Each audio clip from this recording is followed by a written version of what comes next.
Welcome back to another week of Instigating with Clarkey and Rory, brought to you by our friends at Conway Furniture, Highway 86 East End of Listowel, our friends at Larry Hudson, Chevrolet, Buick, GMC, and of course the Listowel Squash Courts. More on all of them later.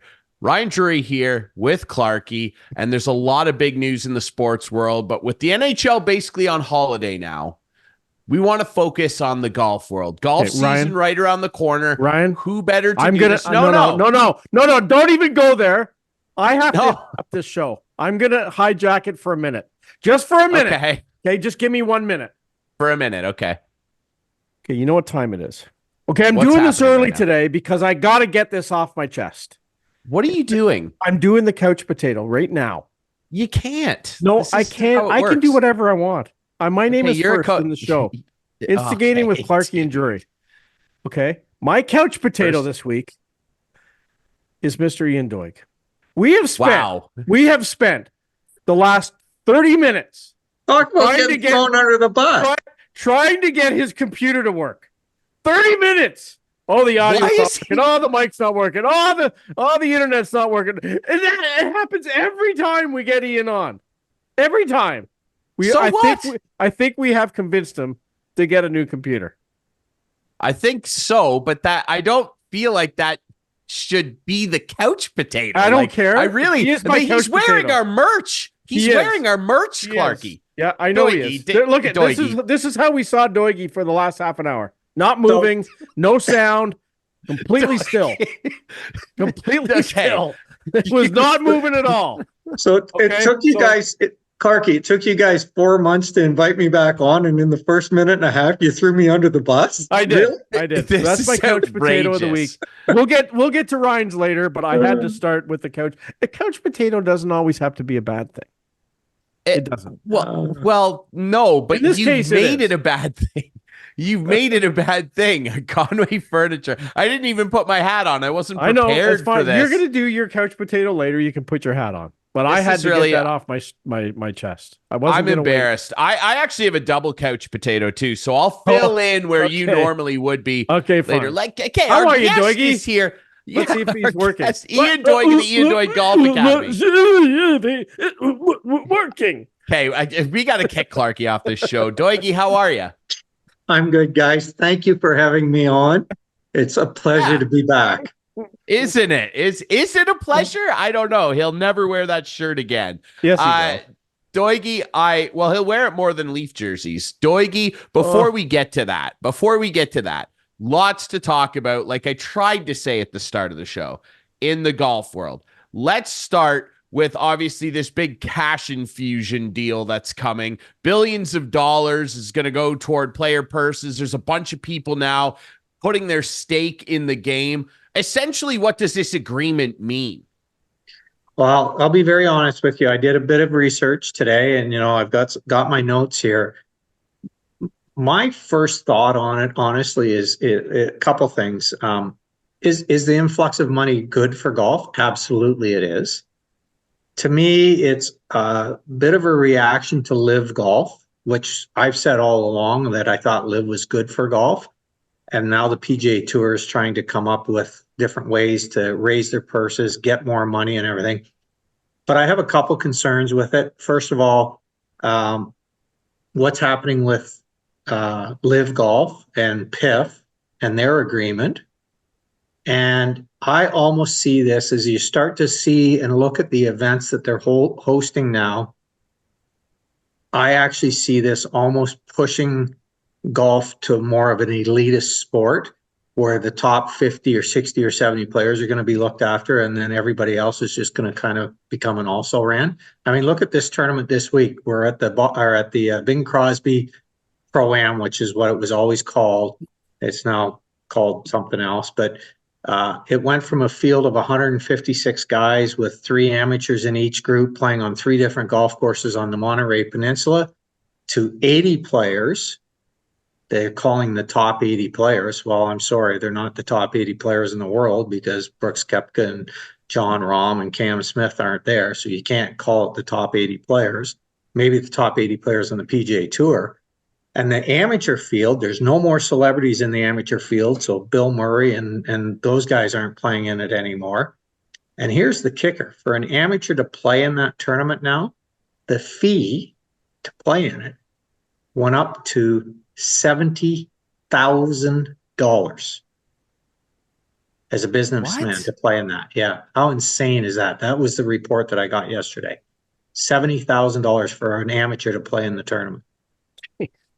That makes no sense to me, Doigy. And yeah, obviously you mentioned like, Bill Murray and his regular antics won't be part of it. And the guy from Fresh Prince won't be there and all that stuff. But like it's super strange. And, you mentioned LIV and the conversation that's been around it really since it became a thing.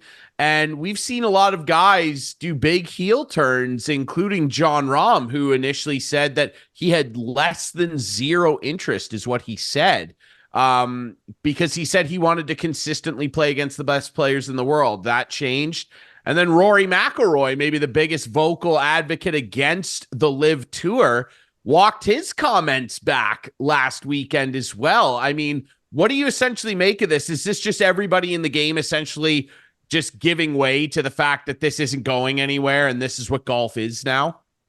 Yeah, but I think the part of it is that they're all hoping that it comes back together. I mean, they all want to play against the best players. Rory's comments the other day where he was asked about playing in this tournament this week, and he said, I would love to be standing on the 18th green getting the trophy on Sunday. But I would also like to know that when I was standing on that 18th green that I had beat the best players in the world. And that's no longer the case right now.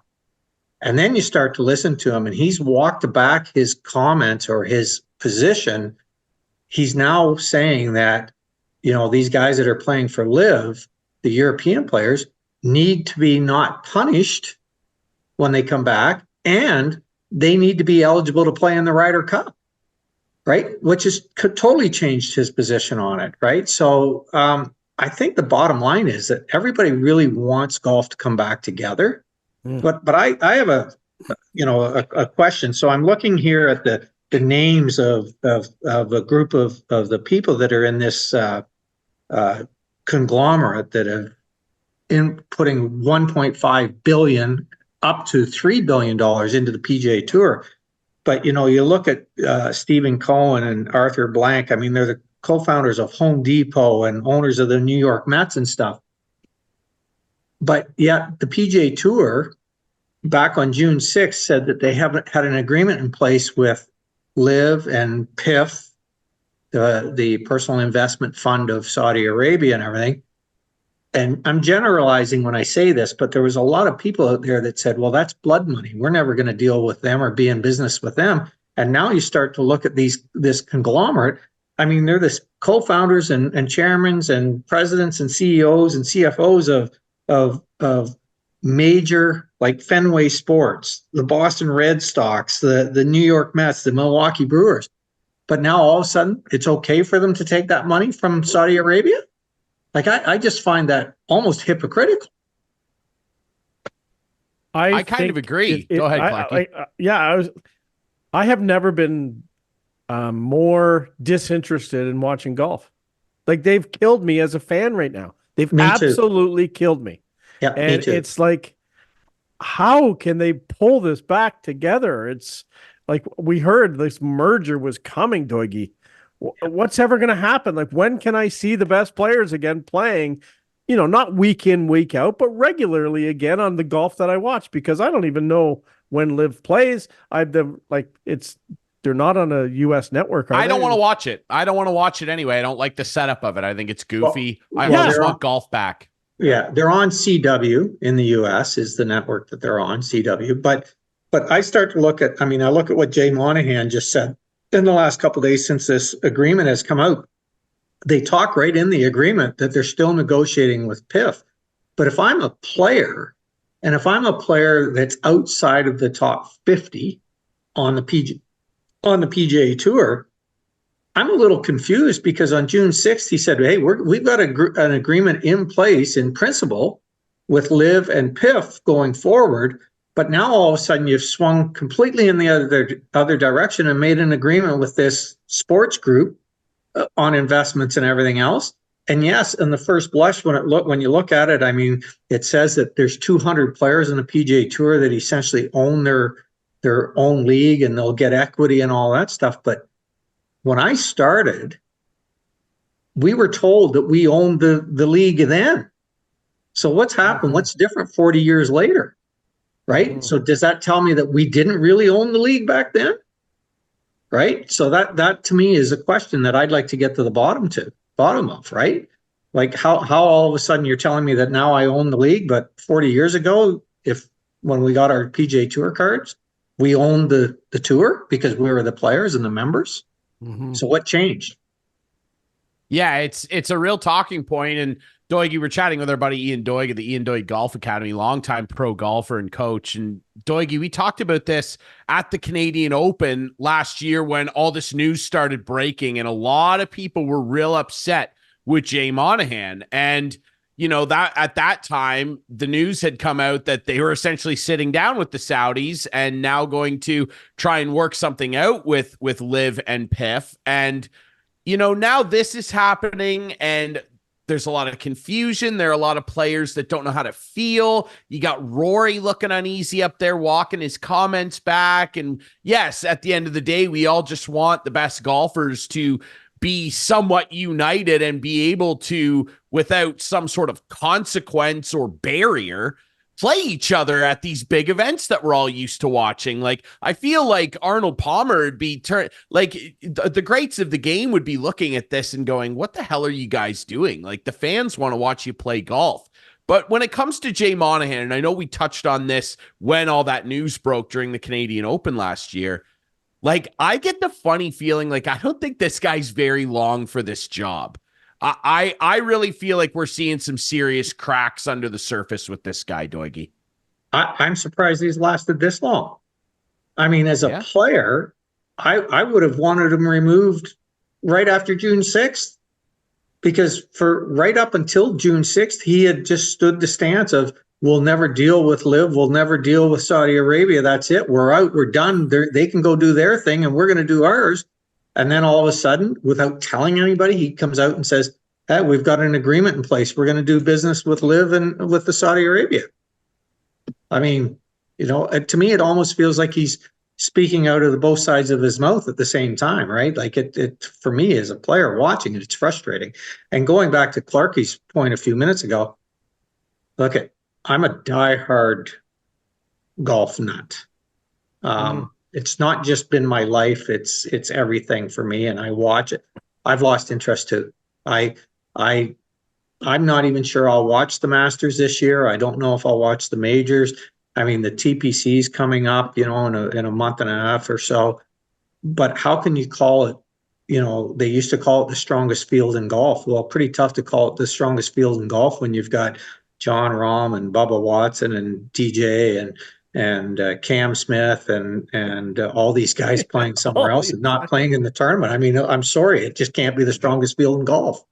Doesn't make any sense. No, absolutely not. It's unfortunately, I don't know what the answer is, but it's certainly taken away from watching a golf tournament and wondering who's going to win. It's taken all the prestige away, Clarkey. Yeah, and as opposed to like who's going to win.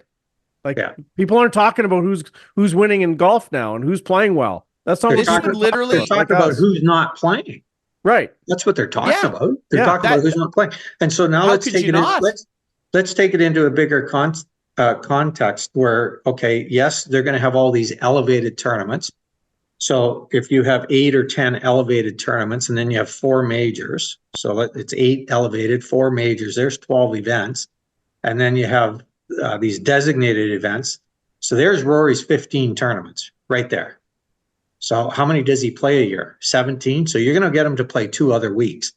So does that mean he doesn't play in the Canadian Open or the Greater Greensboro Open or the Honda Classic or whatever? And you start to go, when you look at those fields, you're going to be looking, and honestly, well, last week, I mean, the amateur kid won 2 weeks ago. And then last week's field, I think I had to go to maybe the 25th player on the list before I knew 2 guys.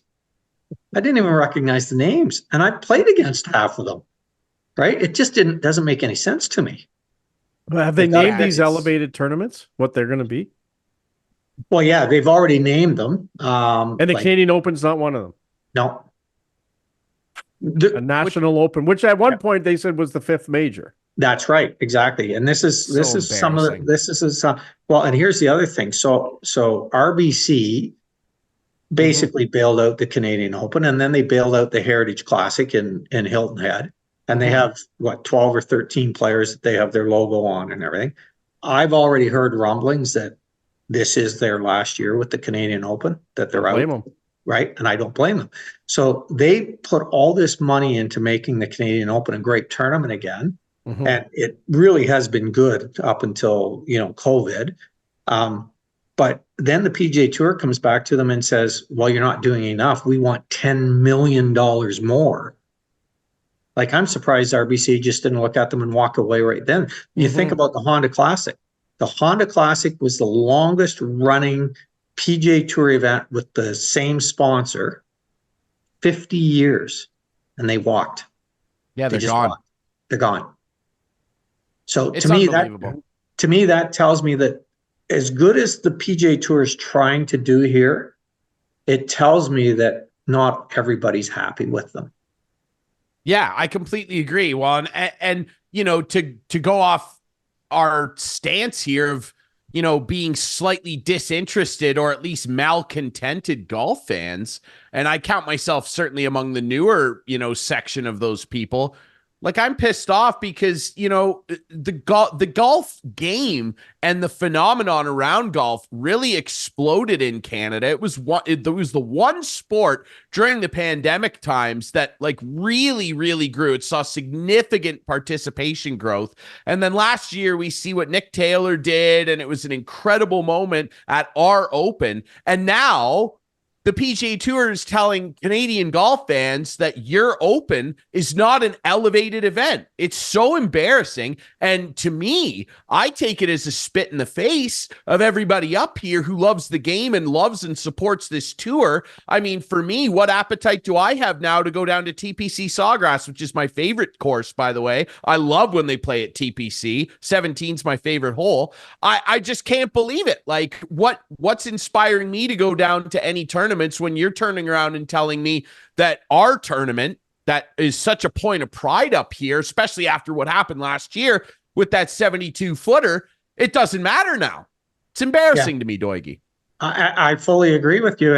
And as Clarkey touched on earlier, like when I was starting, maybe by that point in time, the Canadian Open had lost a bit of its luster. But when I was growing up as a teenager and really into golf and that, in the 70s, late 60s and early 70s, the Canadian Open was considered the 5th major. Now, in the early 80s, the PGA Tour took over running the Canadian Open, and that's when it kind of lost its luster and it became just another PGA Tour event. And part of that came from the fact that the PGA Tour guaranteed that their best players would be there and play and everything else. But as early as 1985, that wasn't happening. And I remember that distinctly because I was an alternate. And I thought I was going to get into the tournament. At the time, I think I was 3rd on the money list in Canada, and I fully expected to get into the Canadian Open that year, and I didn't. Not only did I not get in the tournament, the full field was 156 players, and they actually started a field of about 138. So they were almost 20 players short of a full field, but they wouldn't let a Canadian play in my national championship. And that's when I started to look at it and go, you know what, the PGA Tour is worried about their players and not what this tournament's all about. And that's when it lost its luster. And it lost its luster for me, even though I still consider it a major. When I played in it, that was my major because it was my national championship. Yeah, of course. So that was a big deal for me. And I got to play in a few. But this year, I mean, especially with the date, I mean, it's the last week of May. So the weather could be horrendous. They may get perfect weather. Yeah. It might be 45 degrees out 5 days in a row. Who knows, right? And so the players will look at that. And some players that don't like cold weather, they'll be withdrawing on Monday, Tuesday, and Wednesday like flies if it's bad weather forecast. It'll be To me, fine. it just doesn't make any sense. It'll be fine weather. Okay, Yeah, but Clarkey, what happens if we have, well, look at the winter we're having. So this might actually be a break for them. But sometimes when we have winters like this, where we have a thaw and a freeze and a thaw and a freeze and a thaw and a freeze, the golf courses don't come through the winter very well. So what happens all of a sudden, you know, if the golf course comes through the winter very poorly and there's a lot of dead spots on the greens, and now they show up for our national championship on a golf course that's not in very good condition. Then the next year, nobody that has been happening all over North America. So probably a lot of courses have, like, you know, the northern courses will have to worry about that for sure. Yeah. But Sure. that said, your putting green in your backyard needs a lot of work too, by the way. yeah, it does. But that said, Clarkey, the other courses aren't holding a national championship in the last week of May, right? Yeah. No, I get it. That's the difference. I think we'll be fine. It's June. Well, I hope so. I hope I won't so. be around that week. I'm going to be in Monterey, California, playing Why? Pebble Beach. So, Oh, that's your Pebble Beach week. yeah, That's good. Oh, how's the putting? I'd rather do that. How's the putting?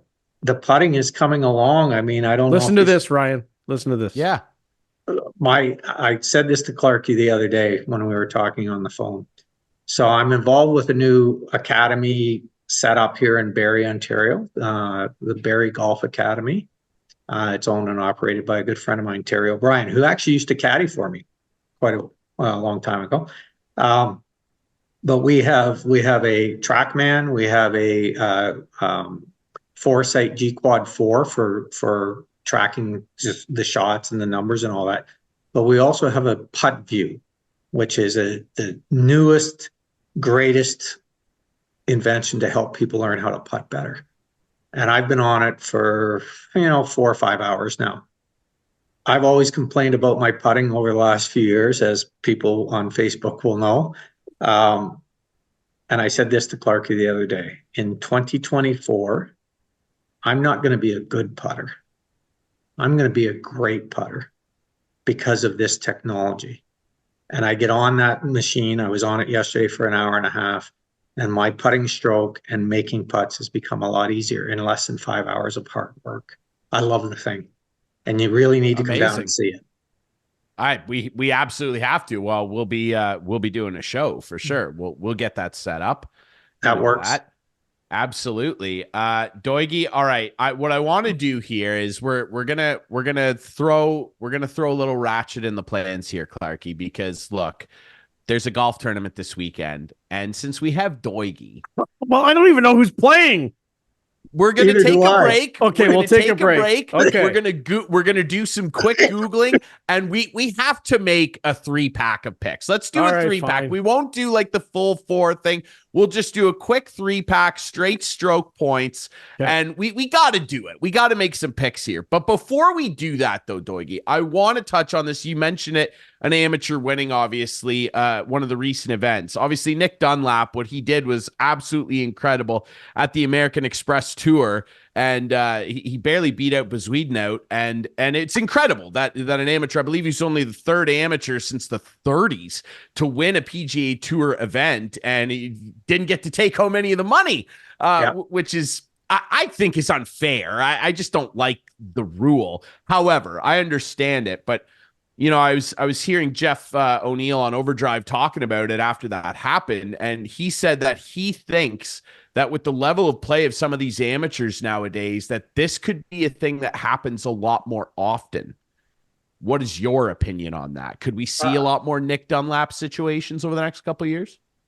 Yes and no. From the perspective that are they good enough to win? 100%. The one thing that has changed over since I started is these kids that are coming out of college ranks now, they really are professionals.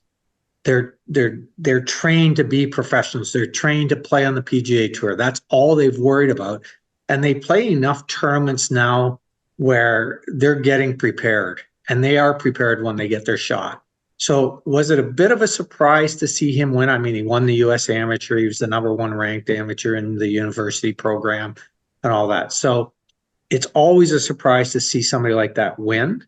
But if you go back through history, I actually think it's 7 amateurs have won since the 30s, but the last 3 to win, including Scott Dunlap, and not Scott Dunlap, but Nick Dunlap. Scott Dunlap's a guy I played with. So Nick Dunlap, Phil Mickelson 33 years ago, we know where his career went afterwards. And before that was Scotty Verplank. Scotty Verplank won the Western Open in the mid-'80s. He was an amateur. His career never took off like we thought it would, partially because he was diabetic and struggled with energy and things like that. But he was a great player. So those are the last 3 to win it. And it was from the early 80s to the early 90s and then all the way until 2024, right? So, but they're good enough. So that isn't an issue. I actually tweeted out about it during the tournament before he had won. I wasn't a big fan of him playing in the tournament because that's a tournament, again, where amateurs are putting up a lot of money to play in the Pro-Am portion of the tournament. And if I'm a businessman and I've put up my $15 or $20 or $25,000 to play with a quote PGA Pro, I'm probably pretty disappointed when I show up on the first tee and I'm playing with a kid out of university, right? Yeah. And I tweeted that out and I got a lot of backlash for it. Like people were all over me. And when I kind of put my position out, some of them retracted and said, okay, we get it. But as a PGA golf professional playing in a tournament, he just took a spot away from a PGA professional that should have been playing in that tournament. Now, if it's a different tournament where they're not playing with amateurs, I have no problem with him getting an exemption to play. But when they're playing with amateurs and the amateurs are putting up a lot of money to play, he should be playing with a PGA golf professional. That's just my opinion, but that's kind of where I felt. Now, when he won, I also tweeted out congratulations because it was an unbelievable accomplishment, right? Yeah, so it absolutely was. Well, he's a PGA Pro now. So whoever's pro, putting money down, he's a pro. And not only that, so the exemption categories run like this. So you get a 2-year exemption. So that gives him an exemption for 2025 and 2026, but he's also exempt from the time that he won the tournament. So he's essentially gets a 3-year exemption because he's exempt for the rest of this year. Now, if you're a first-time winner or you win at the end of the year, you only get 2 years. But he won at the start of the year, so he's essentially getting a 3-year exemption. So he wouldn't have got any cash, right? No, he gets no money. He gets no money. So where does that money go? Is it just spread out to the other guys? Yeah, no, the 1.5 million. Christian Bezuidenhout got the 1.5 million for finishing second alone. Oh, okay. Yeah. So and then this guy could slid him like $100K or something. Like, but this guy could never win another tournament. That's right. I mean, he could never win. Like, it's conceivable he could never win again. Yep. And he missed out on 1.5 mil. Yeah, but he's already turned pro. I'll guarantee you the endorsements that he's got because of all this. I would venture to say he's probably already got 10 million. I guess, but that could be like just a one-hit wonder, though, right? Like it could be. Could be. It could be a one-hit wonder. Yeah. Right? Yeah. Anyway. All right, let's break. That's the risk you take. Yeah. Let's take a break. When we come back, we're going to make some picks for this golf tournament coming up. We have to do it. And then we'll talk a little bit about the Maple Leafs because we got Doigy on. We got to talk about the Maple Leafs a little bit. That's next here on Instigating.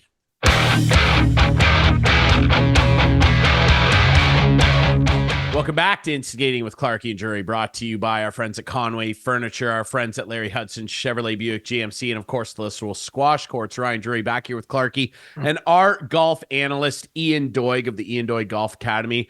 Like I teased before the break, I mean, we've got the AT&T Pebble Beach Pro-Am coming up here. We gotta make some picks. I'm itching for it. I was playing PGA Tour 2K23 last night. I made a hole-in-one, by the way. Wow. And I've got the itch. I got a hole-in-one on the simulator. Yeah, there you go. I did. Amazing. That I guess I believe you. And I need to make some picks here. We've got Doigy on here, and I'm in charge. Clarkey hijacked the start of the show. I'm hijacking this part of it. And because Clarkey was so disingenuous with his goofy throwing Doigy under the bus bit, Clarkey's going to pick last. It was more of his computer. No, it just I didn't like it. Me and Doigy are buddies, and I didn't like how You treated can't our make the guests, so- rules. Yeah, I can actually. I'm the host, Thanks. so Thanks. I yeah, appreciate that. Doigy's picking first. Doigy's going to pick first. Now we're going to Okay. just pick. We're not picking any of the amateur teams or anything, just straight up picks. So Doigy, AT&T Pebble Beach Pro-AM. We're just going to do a casual 3-pack here to start the year off, okay? Why don't you Okay. start us off? Who would you like to select with your first pick? Well, he had a tough finish today, but I'm still going to go with him. I'm going with Rory McIlroy. That's okay. That's okay. We love Rory. We love Rory, okay? Everybody loves Rory. Listen, I'm picking second, obviously, and I did this all the time last year, and he hurt me. This guy really hurt me, guys. And I love this. He's my favorite golfer right now. I have to do it. I can't walk away from Colin Morikawa. Oh, you're too funny. I can't do it. He's my guy. He's your guy. I know that. Give us a 2-pack. Okay. I'm going to pick, I think this is hat guy, right? His hat doesn't fit, right? Patrick Cantlay. Isn't that right? Yep. Or am I wrong? He's No, got a that's tough right. fit. That's That's that right. guy. Yeah, hat Got a guy. weird head. Yeah, but he'll probably have a hat on this weekend. So Yeah. Patrick Cantlay is my first pick. Yes. I'm just going to do this because I think Ryan wants to pick him. Ricky Fowler is my second. You little my other favorite guy. Is Ricky Fowler even playing? He is. Like tied for 6th, bud. He's tied for 6th with Colin Morikawa. I was ready for a 2-pack there. That's right. That's unfortunate. Yeah, you took Mr. Creamsicle Pants, but that's okay because I think this guy, you look at his last 11 or 12 rounds, he looks like his old self. Justin Thomas will be on my team. JT. I knew that was going to be a pick early. Yes. Doigy, Round your you team get out, 2. Doigy. All right. Well, I'll tell you what. I'm going for me a little bit off the board. Boy, I'm in tough here. You have lots of guys out there, Doigy. Come on. I There's know. Canadians out there. You know, someone always has to pick a Canadian. He's obviously playing well right now. He's coming off of a second place finish a couple weeks ago, but he got first place money. I'm going with Christian Behoizenite. Yes. There he is. The most exotic name on the tour. It's pretty crazy, isn't it? Bezoidnote. Yes, there he is. Who's your final guy, Doigy? And my final guy, who I actually have in my big team pool that I'm in, who I think is going to have a phenomenal year. I'm really fired up about him. I am going to take Tommy Fleetwood. Man. I like that. I thought about taking him. And I can't. The thought's over. But that's okay. That's a great team, Doig. Yeah, we love Tommy Fleetwood. That's okay because I'm going to pick a guy who, in the 2 tournaments that I won in our picks last year, this is the gentleman that carried me to the victories, and it's because he had a red-hot year, and I think it continues. I can never say no to my guy, Victor Hovland. I knew that was happening right there. I really did. Hey, if I'm nothing else, I'm predictable. That is true. And based on history, Clarkey will now pick a Canadian. So maybe. I mean, the number one guy after round 1 is still available. He might be from Listowel. He could be from Listowel. You never know. He's still available. The number 1 guy is still out there. Who's But I'm that? gonna go- Thomas Dietrich? Yeah. But no, I'm going to go off the board a little bit here. How about Are ya? Pavon? How about Pavon? He won last week, the French guy. Sepp Straka? Come on. I like this Lots of guy. I options. like him. Okay. Matty Fitzpatrick. Matty Skechers. I like him too. My last pick. Yeah. Last pick. All Not right. a bad. Hey, I like that. I like Matty Skechers a lot. I think he actually might have a big year too. He's just got to get his man. The thing that gets him in trouble is his wedge game. Like, man, if he had Hovland's wedges, he would win a lot more tournaments. But Matty Fitz, hey, when he gets on the green, he does damage. He's one of the best putters out there. But man, Fitz. Which is crazy that you said if he had Hovland's wedges, because 2 years ago you wouldn't have traded anybody for Hovland's wedges. They were so bad around the green.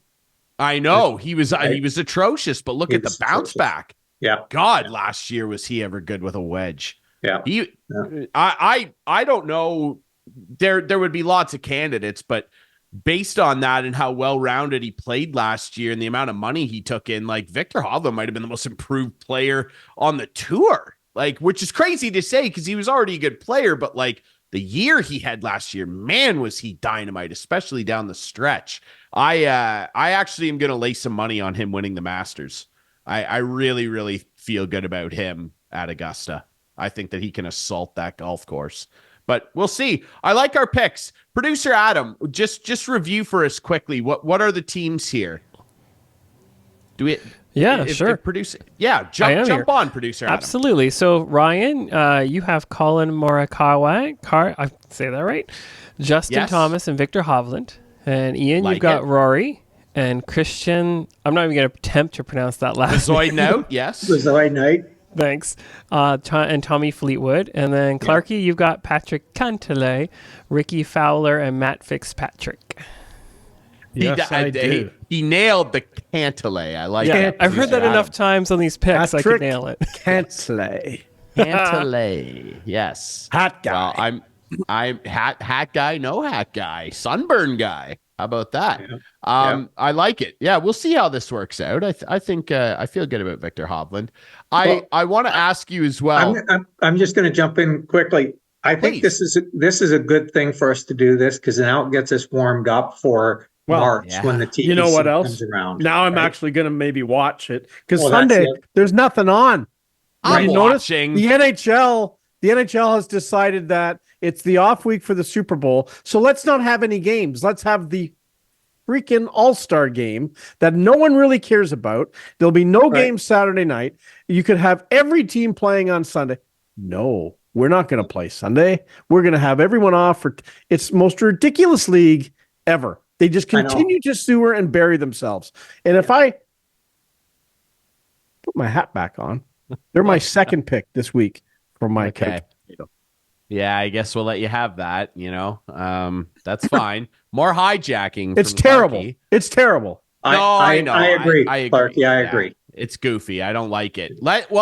We don't even want to address the All-Star game, like whatever. I will say, I think it's cool that they're once again involving like the PWHL and having like the women play 3-on-3. Like, yeah, cool. Like get some more fans involved. Sure. Like that's great and everything. And like the skills competition, like it's pretty hit. The skills will probably be the highlight. I think it always usually is better than the game, and with the $1 million on the line, highlight. You'll probably want to, I think that's it's all. That goes Friday night. That goes right now when we're on YouTube. Yeah. I just don't care for it, and I care for it even less because the main attraction's not there. Ovi's riding camels right now, so like he's not. He doesn't go anywhere. He doesn't like going to the All-Star game. He's always hurt. It's funny. He gets suspended. He's only been there. Comes up with an injury times. every year. Yeah, I know. I'm injured. I'm not gonna stand for this slander, gentlemen. Do you want to redo the picks? Because this is not. I will not stand for the slander of that man. Yeah. Hey, don't do it. 13 All-Star games. It's your turn to be thrown under the bus. Okay. I don't appreciate this. Let's talk about the Maple Leafs then. Talk about throwing people Here we under the go. bus. Here we Let's go. get the bus out. Let's back the bus up, gentlemen. Doigy, your thoughts? I don't know where to go. I really don't. I mean, I'm frustrated with them, as you guys all know. I missed one game completely, didn't see it. Then I watched 3 games in a row where I watched it on tape because I could fast forward it through. I could fast forward it through on PVR. I could fast forward it through all the mess ups and everything. I mean, the one period the other night, Morgan Riley had 29 giveaways in the first period, but he kept getting his shit. I mean, there's so many guys to pick on. You got to stop picking on Morgan Riley. He's got to start playing better. This if he guy's plays better, I won't pick minute on a guy.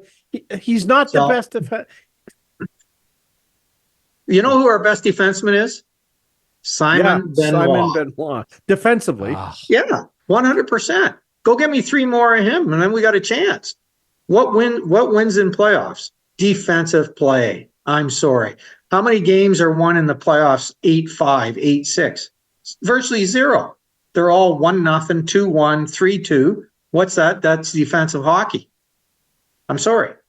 Let's go get some good defensive defensemen.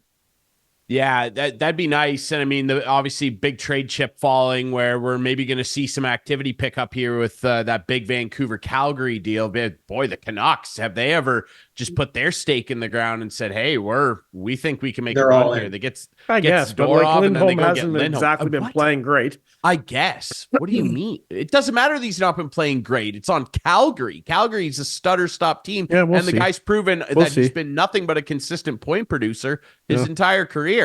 Okay, we'll see. We'll see how it works out. I guarantee you he'll have 45 points the rest of the year playing with the Canucks. We'll see. Yeah, I like what the Canucks have done. I think they have put themselves into a position where they may be the team that comes out of the West. And do you know what? And I love that because I'll go to games because they're actually somewhat affordable. Do you know what I love about that too, though, is that they've done that because they've set themselves up in a good cap situation where all of their star players aren't making a bajillion dollars, Doigy. Yeah, absolutely. Bit of flexibility there, right? Well, exactly. I mean, I'm a big, as we all know, big Leafs fan. I would not be disappointed if Trey Leving went and said, okay, I'm going to break up this core 4 and I'm going to trade Marner. I'm going to trade Marner. He's got a no movement. I know, but go to him and say, look at can you imagine? Can you imagine? It's not going to happen. I love the idea, but it's never, ever, ever, ever going to happen. It's just not. I know, I agree with you, but I don't think they can win with him on our team. He's not big enough. He's not tough enough to play in the playoffs. As you know, I don't disagree with you, but they're not going to be able to trade him because he'll never waive it because his dad won't allow it. And quite frankly, the only way they're going to get rid of him is if they let him walk next year after the season. That's it. And they'll have $11.5 million to play with if they do. Yeah, I think we'll be a better team in a year, especially if they let them walk. Yeah, I wouldn't be adverse to that either, because now all of a sudden we've got 11 million to go spend somewhere else. Yeah, right? there and I totally agree. One would hope they spend it on defense. And here's another thing. I was on the Washington Capitals fan cast this week, and obviously just talking about how our team should probably be more in the mood to sell. Mm-hmm. And there's a guy that plays right side defense, that shoots right, that's been one of the best defensemen in the NHL for the last 12 years. And, our team could maybe retain some salary. His name's John Carlson. What Captain would you America. Ask for, though? Oh, from the Maple Leafs. From the Maple Leafs. Okay, well, so for the Leafs to acquire because I know who John you'll Carlson. Say. No, for the Leafs to acquire John Carlson, the Capitals would need to retain salary. So 100%. Even before we're talking about anything, we're talking about a first-round pick. And then I'm probably looking for some really good prospect capital as well. I'm probably asking for a guy. We're going to need some center depth over the next few years. I'm probably asking for Fraser Minton. I'm probably asking for another pick as well, maybe a second or a third-round pick. And it would be worth it for the Leafs to do it, too. Fraser Minton's 3 years away from being an NHL player. Well, he may be on the team next year. Just because he might have to be. He might have to be. You know what, Ryan? Acquire a player like John Carlson, worth it. What's his contract status? What's Carlson? I believe he's got 2 more years at $8 million. See, that's a lot. If the Leafs, you might have to get another team involved too. If Washington takes some of that salary cap, okay, I wouldn't give you a first. I'd give you a second round pick. I'd give you Nick Ambrusi, and I'd give you a third or a fourth. Yeah, I don't want it then, because no, I'm not doing that deal. John Carlson's worth a first round pick every day of the week, especially if there's salary retained. You're going to turn around and ask Washington to retain salary? Okay. On an $8 million contract. I'm getting a first round pick. By the way, how much would you retain, by the way? Defenseman. Well, you could retain a max of 50, but there's some wiggle room there. If they retained 30, got a third team involved, they retained another 20, 25, you're in business here. But John Carlson, for what he is absolutely worth a first round pick and a high end prospect. It's been one of the most consistent defensemen in the league. I'm not disputing that. I'll give you the first but I'd rather pick. make it bigger. I'd rather get Tommy Wilson involved as well. There you go. I want three first round picks. Okay. And every prospect you have. That's Can't have Tom Wilson. Yeah. Like I was just going to say, I'll give you the first round pick. I have no problem with that as long as they retain some salary. But you're not getting a first round pick and a Fraser Minton or a Cal. John Carlson's going to go play somewhere else then, because someone else will give us that. So that's the kind of position the Leafs are in. Like, if you're going to go big game hunting like this, we're playing a hypothetical here. Yeah. But if you're going to go big game hunting, we all know that, maybe it is Chris Tanev. But if you're going to go, I would say 2 or 3 tiers, if we're talking about John Carlson, above what Tanev is, that's what you're going to have to pay, and another team would pay it. So okay, but how old is Tanev? How old is Tanev and how old is Carlson? Tanev's 34, I think.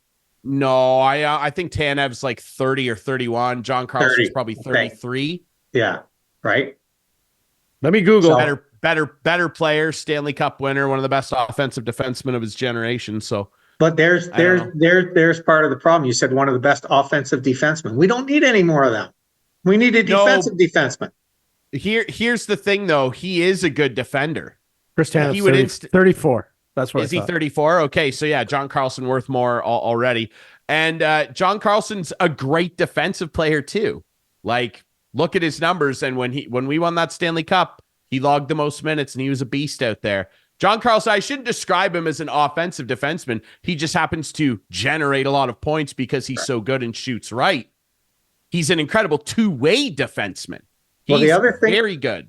The other thing I would like about somebody like him that can log a lot of ice time is now Morgan Rielly doesn't have to play 24 and 25 and 26 minutes a game.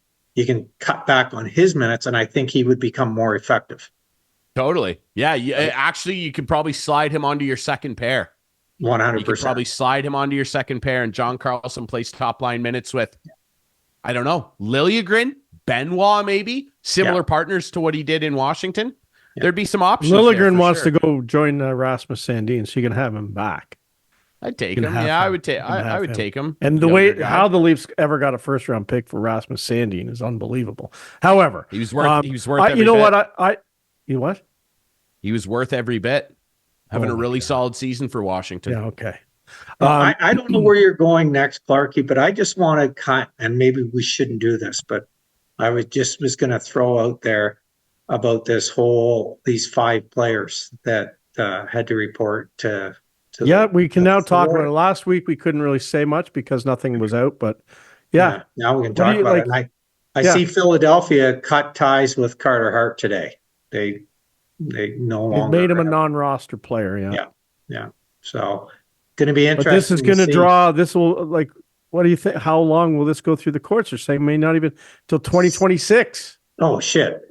No chance. It'll be 5 to 6 years before anything happens.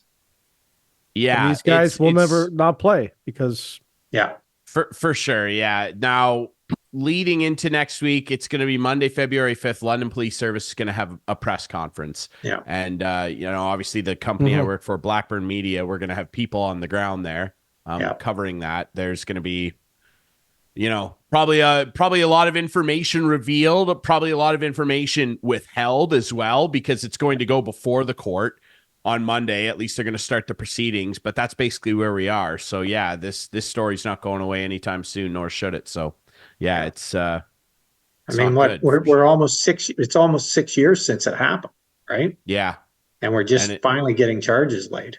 Mm-hmm. Yeah, pretty intense stuff for sure. Yeah. All right.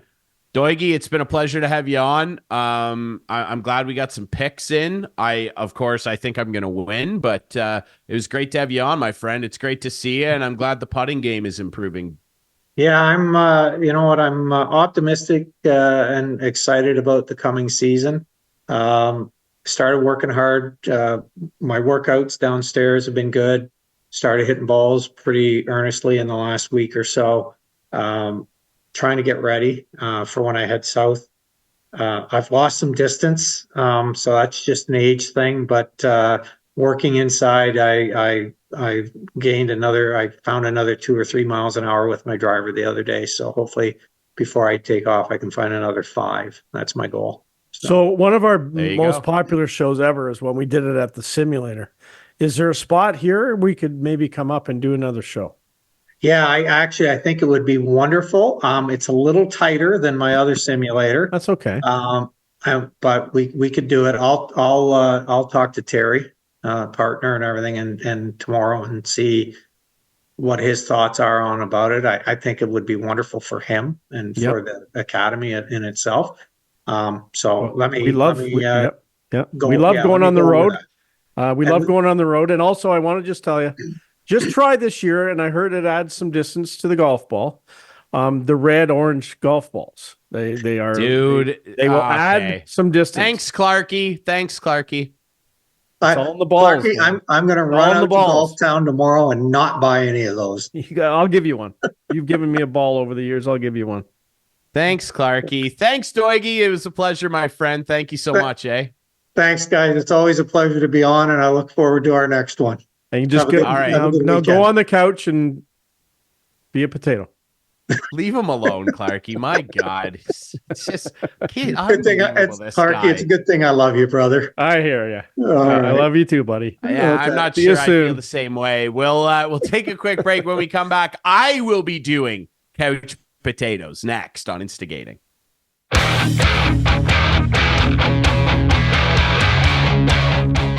Back to wrap things up here on Instigating with Clarkey and Drury, brought to you by our friends at Conway Furniture, Highway 86 east end of Listowel, our friends at Larry Hudson Chevrolet Buick GMC, of course. The Listowel Squash Courts, thanks to our buddy Ian Doig, our golf analyst and good friend, for jumping on the show, sporting the Instigating gear, by the way, too. Well, it's that time of the show, or at least it is for me, to talk a little bit about our friends at Conway Furniture and, of course, our Couch Potato of the Week, our annual segment. And because Clarkey decided he was weekly, just gonna weekly, not annual. Yeah, weekly, whatever. Yeah, I don't know. I can't speak. And it's because he threw me off the top of the show. That's why I'm all out of sorts, and that's why I'm going to do two couch potatoes. We're not even going to bother asking Clarkey what his are because he already gave a couple, and he just disingenuously threw Ian Doig right under the bus. So, dude, I haven't even eaten dinner yet. I guess. It's like it's late, and we spent a half hour trying to get his computer working. Like Yeah, that's couch potato material. Listen, man, the guy, he's an incredible golfer. He can't be good at everything. You know, it's friendly banter. Yeah. All right. That's all it is. We get it. And it'll be friendly next week too, I expect, when my golf picks dust both of yours. So anyway, let's dig into it here. Now, my main couch potato, and it's to celebrate this guy because he deserves it. And you were poking fun at him earlier. No one's done more for this goofy NHL All-Star Game event than this man, producer Adam. And that would be my guy, Big Al. Big Alex Ovechkin. He's not at the All-Star Game. Why not? Because he shouldn't be. He should never have to go to one again because he's in Dubai. He's having a family vacation, isn't he? Look at this guy. He's riding some camels. He's got the camels with the kids, the wife. We're riding camels at sunset. And that's what Ovi should do. No more All-Star games. He's played in like 450 of them. Don't even worry about it. Don't invite him anymore. Don't send him. Tommy Wilson will take care of it. He'll knock somebody out at the All-Star game. It's fine. Ovi, couch potato, more than deserves to kick his feet up. Right, Clarkey? Because he's a what? Say it with me now. A Stanley Cup champion. That's right, Clarkey. I like your enthusiasm. Ovi's my couch potato. Hey, by the way, you want to be a couch potato alongside our buddy Ovi riding side saddle on the camel there with the little kid? Hey, you go visit our friends at Conway Furniture. All the stuff in there, the price you see includes HST and delivery. How about that? Nobody's better at delivering goals than Alexander Ovechkin. Nobody's better at delivering quality stuff for you to become a couch potato on. And quality prices than our friends. That's right. Our friends at Conway Furniture. How about that? Yes, Conway Furniture. We love it. Yes, Conway Furniture. Our friend Phil Main. We got to use that as a drop. Okay, now I want to drop a secondary couch potato, much as you did. A secondary couch potato. Yeah, it is though. One a week.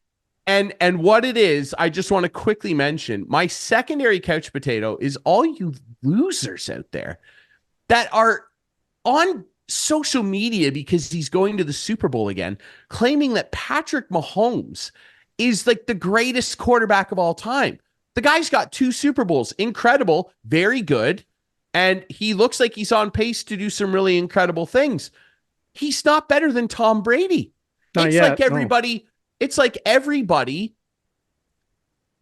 You know what it is? It's like in Men in Black. You know in Men in Black when they get the little flashy thing out and they erase your memory? It's like that happened to everybody on social media. And they forgot that Tommy Boy dominated this league for over 2 decades, not only winning 6 Super Bowls with one franchise in 2 different eras, but then he also left and won another Super Bowl in his first year learning a new offense. How about that? Oh, who'd he beat in that Super Bowl, by the way? Patrick Mahomes. And who did he dust en route to another Super Bowl in New England prior to that in an AFC Championship game with another brilliant game-winning drive in overtime? Patrick Mahomes. 0-2 against Tom Brady. And in my opinion, he can never be considered the greatest, even if he racks up 5, 6, maybe even equals Brady's 7 Super Bowls, because he didn't beat the big gun.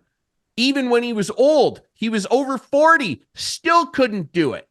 It's unbelievable to me that people are like, oh yeah, Patrick Mahomes, he could retire tomorrow and be the greatest quarterback I've ever seen. Are you out of your mind? Are you completely out of your mind? Tom Brady's first in every major statistical category in the regular season, but when the big boys come to play, and that's the playoffs, Clarkey, you know that. Well, I don't know, maybe you don't because you're a Leaf fan, but anyway, when the big boys come to play in the playoffs, Tom Brady, first in career playoff wins, first in career playoff winning percentage, first in playoff touchdowns, first in playoff yards, first in playoff completions, first in completion percentage. Pump the brakes 1 second.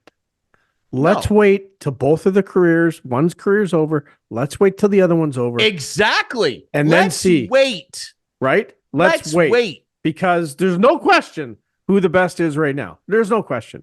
But if Patty Mahomes goes on and wins the next 10 Super Bowls and wins when he's 45, you know what? He's going to be in consideration. But you can't do it right now. Can't do it right now. So shut up. No.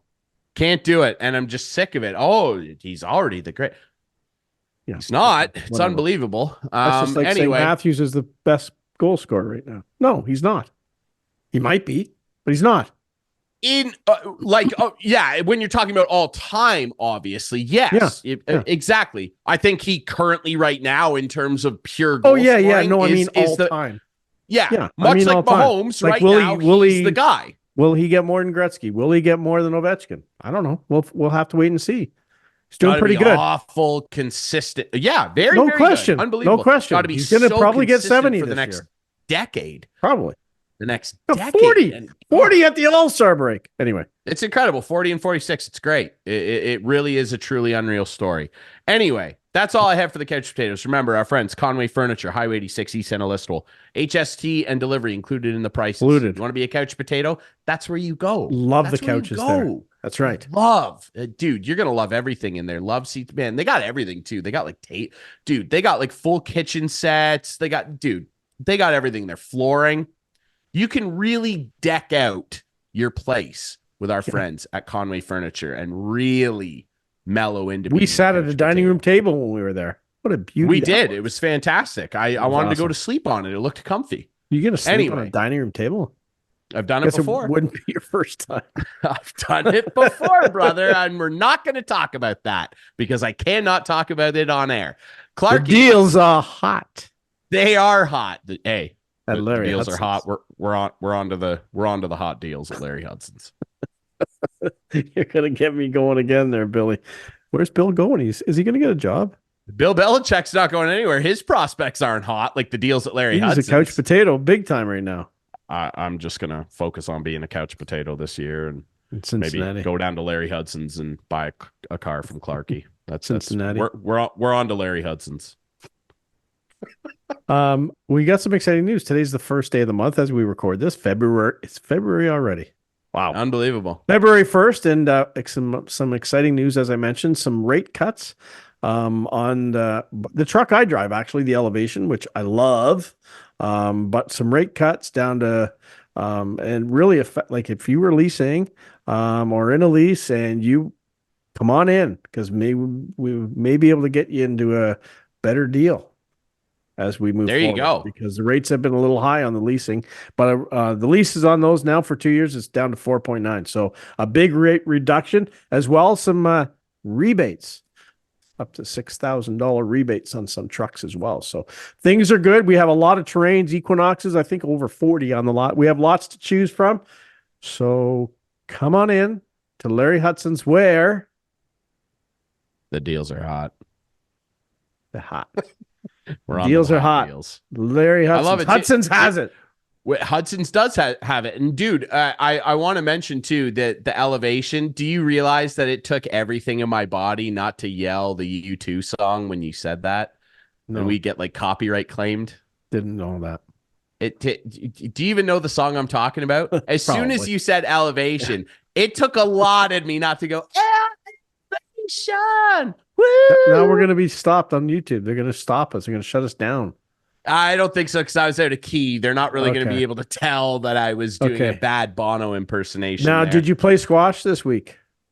Did play squash. I did too. And a very Jekyll and Hyde performance by me. By the way, our buddy Al over at the Listowel Squash Courts, he's getting the youth league together. If you got a young person that's trying to get involved and maybe check out a new sport, the youth league, there's sign up available right now, and it's super easy to become a member yourself. You can find them on Facebook. They got a website as well, 24/7 access to the brilliant facility over there. It's fantastic. Al and I played a match on Tuesday. I won. Wow. I got to come and see this one time.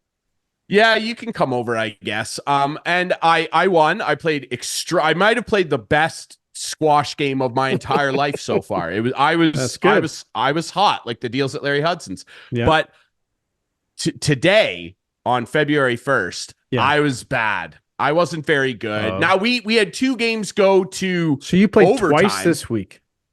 I always play twice. Al and I play on Tuesday and Thursday mornings at 9. Yeah. And today was not good. Now, 2 of our games did go to overtime to like 15, 16 points, but I was not on the right side of those. And is he still taking it easy on you or no? No, he's full out not. now. We're motoring. You keep going because we're going to have a match one day. He stopped taking it easy on me after about a month, and now we're pushing each other. We're huffing and puffing when we come out of that court, dude. So I played on Tuesday and I wasn't very good. The week before I was really good. This week, Mike Benjamin's beat me, and Alec Critchlow and Adam Garnis and Ross. Ross is a big Leaf fan. He wears a Leaf hat while he's playing, but he beat me. Yeah, it was not a good day. So I won a couple of games, but I got, I wasn't. How about that? Somebody wearing a Leaf hat winning. That's incredible. And then last week, Mike Benjamin's asked me to curl. So I went and curled for the first time in about 4 years, probably 3-4 years, up in Palmerston. And I had a great time. It was fun. He actually asked me to play tonight, but we were recording the show, so I couldn't go. But I played last week. And as I was in the lobby, who walks in? Sean and Katie Cottrell. And they look at me, and the first thing they think is, "Oh, I hope we're not playing Clarkey." Oh, God. Guaranteed. Okay. Guaranteed. That's what they thought. Want to thank everybody for watching the show. We weren't playing them. It's all good. I want to thank everybody for watching the show. Our buddy Ian Doig for joining us. Of course, our golf analyst, the Ian Doig Golf Academy. You want to get better playing golf, you got to look up Doigy. Our friends at Conway Furniture, Larry Hudson, Chevrolet Buick GMC, Listowel Squash Courts. I'm Ryan Drury. That's Clarkey. Hey, remember, you can watch the show Friday nights at 8, Sunday nights at 9 with our friends on Whiteman TV. That's channel 6 for Whiteman subscribers. You can find the show debuting on our YouTube channel Friday nights at 9. Find the podcast in all your favorite podcast apps. And also you can follow us on social media. We post clips of the show every week at Instigating Pod. We'll be back next week with more Instigating. It's Super Bowl week next week. Swifties unite. Let's go. I'm cheering for the 49ers. We'll be back next week with more Instigating.